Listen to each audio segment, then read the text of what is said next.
Author is funded by the Pacific Northwest Writers Association, supporting writers from pen to publication since 1955. To learn more about the PNWA and their yearly conference, please go to pnwa.org.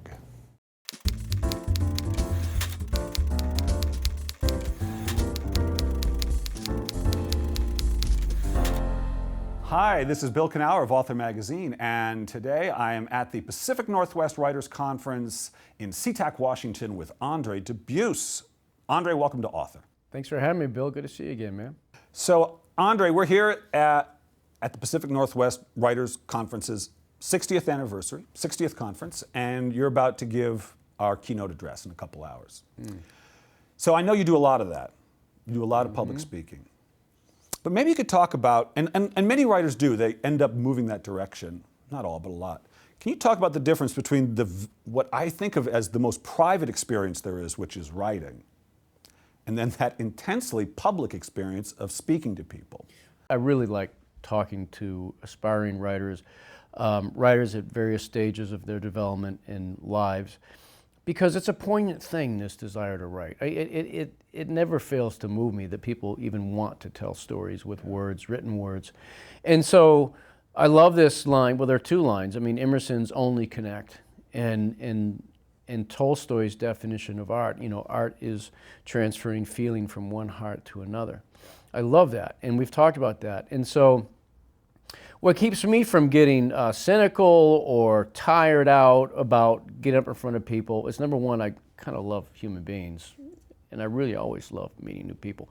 But also, it feels like a continuation of just what you said, that sort of almost sacred bond between the writer and the reader. That there's a, it's like the echo of the private conversation in a public sphere. And in that way, it feels all of a piece. You know, there's that experience that one person will have with your book, but be it nonfiction or fiction, and then they'll hear you speak about it, or maybe other parts of life, and then they'll meet you, and you'll sign their book, and it's sort of a completion of this sort of deep communion with another human being, which I find endlessly moving.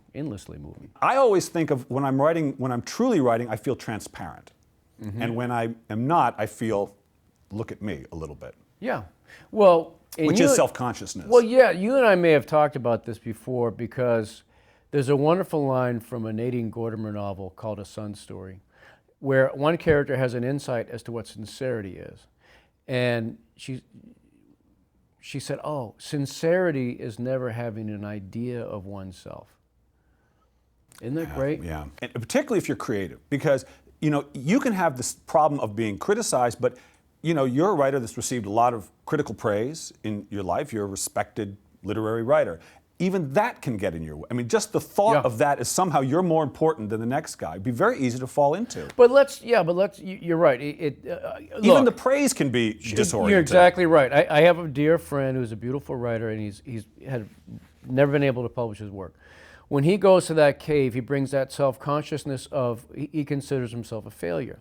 There's also the self-consciousness of feeling like there's a bright bank of lights at your back because you've been on Oprah or the New York Times bestsellers list. And so that can also be a challenge. I'll tell you what helps me, I think, is, and I talk about this out loud a lot, and I think you and I have talked about this before.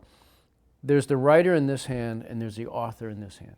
I am very grateful to be an author. That means that I've published my work and people I'll never meet read it, and that's a beautiful thing. But what I love about being an author is the writing.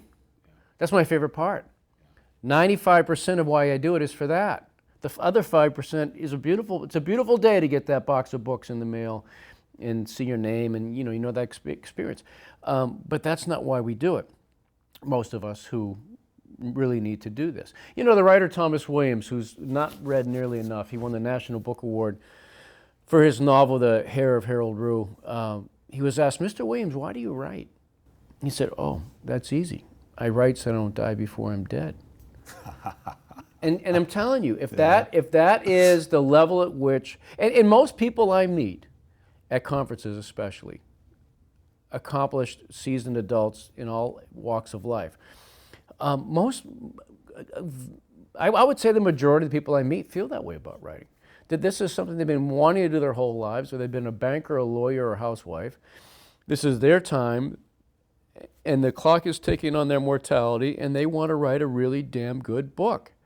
And so God bless them. Yeah. Do it. Yeah, you know, I hope the viewers really heard what you said about, and I preach this when I teach too, which is the pleasure will be the experience of writing. No matter how many books you sell, no matter how many awards, I hear this again from all the writers I know who are having, you know, publishing success, or however they define that. But I think that's hard for people to remember, that when they sit down to write their first book and they get lost in the dream, that experience is the reward, in the end, will be the reward 30 years from now if they're still doing this and being asked to speak in conferences. It's hard for people to believe, but it's really true, I isn't it? used to, you know, before I published a book, I would hear writers talk that way, you know, established successful writers. Oh, the most important thing is the writing. Yeah, but look, I noticed you're #1 on the New York Times bestseller list, but I found it to be true. You know, there's a wonderful poem by John Updike, who had more than his fair share of commercial and literary success, and he goes to a symposium at Boston University, and there are these academic people up there who read their paper. It's about the creative process, and he reads a poem. He just wrote a poem, and in the poem he talks about that kind of hollow, anticlimactic feeling of seeing the pyramid of books in the front window with his name on it, and seeing that check with the zeros with his name on it, seeing his name at the top of the bestseller list, blah, blah, blah. And, you know, the first time I read it, I'm thinking, oh, bullshit, like, that's not good. But I have to say, over the years, as I've had a few of those experiences myself, and I'm very grateful to be able to say that, at the end of the poem, Updike says, it's a revelation. The doing is the prize. Yeah. And so it's you know, it's one of the things I talk about at a lot of conferences is, if that's not why you're writing, you probably won't keep writing. You know, because it takes too much time. It takes too much unknown. Yeah, and you know, you may think that you've written your best book and everybody else hates it. You know, or you may, you know, on and on. You cannot be thinking about the world. And the feeling of success. What success to me, that word, that strange word, has come to feel like is the moment, that effortless moment of the word that fits. Oh, yeah. That feeling, the felt understanding, and really all success for me, as I've begun to experience it in my life, has been an expansion of that one tiny experience, whether it's in talking, but it's all felt, but you feel it again and again and again and again and again. Okay, we got exactly, and I love how you put that. That one experience actually blossoms into all these areas that we call success. It's about being deeply in the now. Yeah. And being in truth. Yeah. It's about truth. It's about capturing the truth. Not big truths about love and death and democracy and capitalism, what do I know? Small truths like, is this what it really feels like to wake up hungover under a bridge in Brooklyn in 1943 in the winter after leaving my wife? If I can capture that, I might capture something about America, right? And so, and that's the thrill, to feel as if you've captured something true, whatever it is. I mean, that to me, it's habit forming. Well, I could talk to you all day, Andre, but I can't. I have to end this interview. And I don't think I've ever asked you this question. You said something to me once that has led me to ask this question to every writer now that I interview. I'm honored.